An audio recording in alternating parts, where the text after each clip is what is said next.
أعوذ بالله من الشيطان الرجيم. بسم الله الرحمن الرحيم. هل أتى على الإنسان حين من الدهر لم يكن شيئا مذكورا إنا خلقنا الإنسان من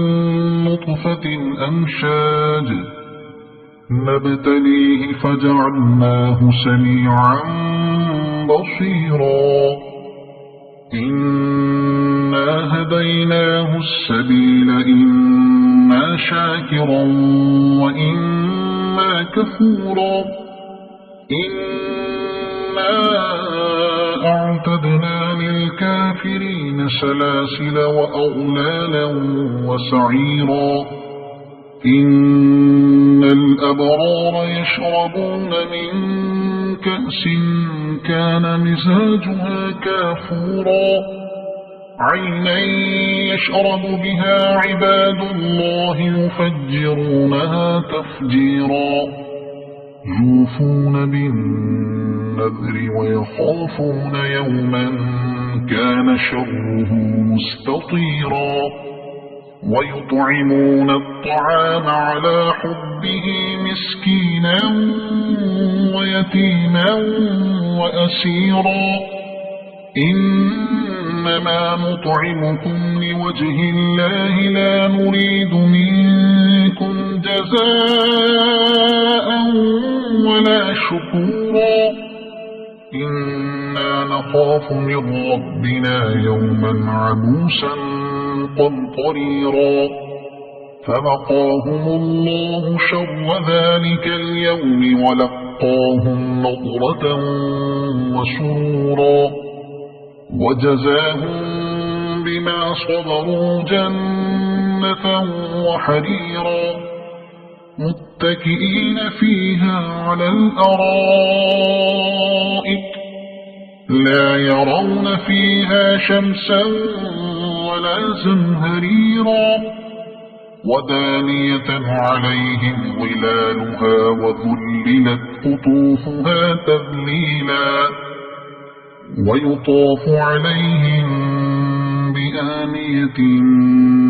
من فضة وأكواب كانت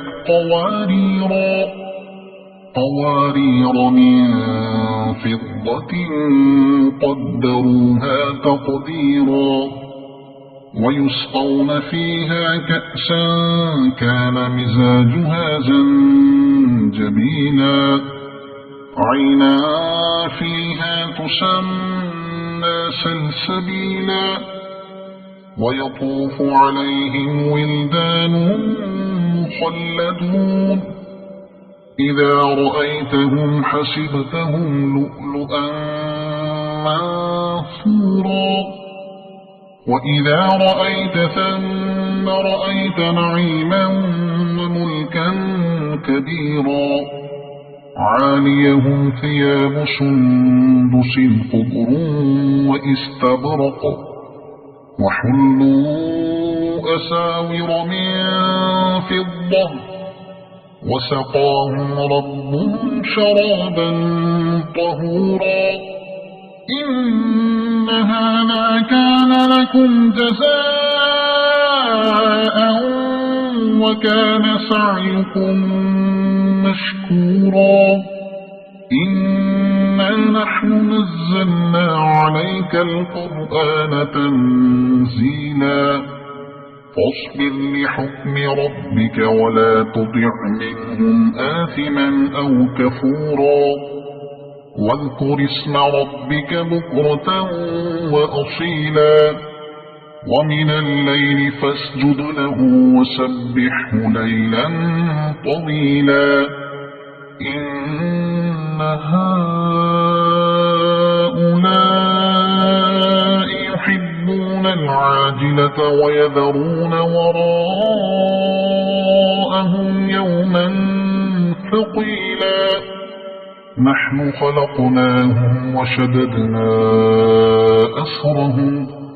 وإذا شئنا بدلنا وبدلنا أمثالهم تبديلا إن هذه تذكرة فمن شاء اتخذ إلى ربه سبيلا وما تشاءون إلا أن يشاء الله إن الله كان عليما حكيما يدخل من يشاء في رحمته والظالمين أعد لهم عذابا أليما صدق الله العظيم.